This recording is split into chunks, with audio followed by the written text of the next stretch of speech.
মুন্সিগঞ্জের টঙ্গীবাড়ী উপজেলায় বাংলাদেশ জামায়াতে ইসলামীর উদ্যোগে ইফতার ও দোয়া মাহফিল অনুষ্ঠিত হয়েছে।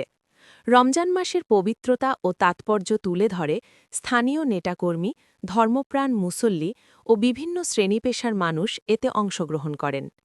টঙ্গীবাড়ী উপজেলা জামায়াতে ইসলামীর আয়োজনে রবিবার ৮ মার্চ বিকেলে টঙ্গীবাড়ী উপজেলা হল রুমে এই ইফতার মাহফিলের আয়োজন করা হয়। অনুষ্ঠানে প্রধান অতিথি হিসেবে উপস্থিত ছিলেন মুন্সিগঞ্জ জেলা জামায়াতে ইসলামীর আমির আ.জ.ম রুহুল কুদ্দুস।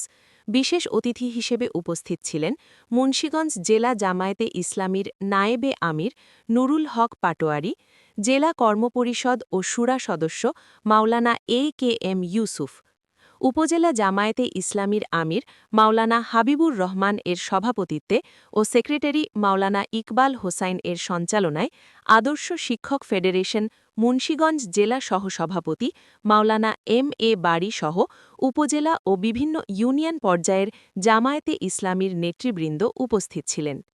ইফতারের আগে সংক্ষিপ্ত আলোচনা সভায় বক্তারা রমজানের শিক্ষা, আত্মশুদ্ধি, সমাজে ন্যায় ও মানবিক মূল্যবোধ প্রতিষ্ঠার ওপর গুরুত্বারোপ করেন।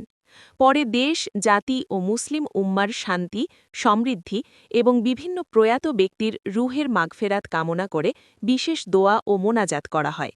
অনুষ্ঠানে জামায়াতে ইসলামীর স্থানীয় নেতৃবৃন্দ, বিভিন্ন রাজনৈতিক দলের প্রতিনিধি, গণ্যমান্য ব্যক্তিবর্গ এবং বিপুল সংখ্যক মুসল্লি উপস্থিত ছিলেন।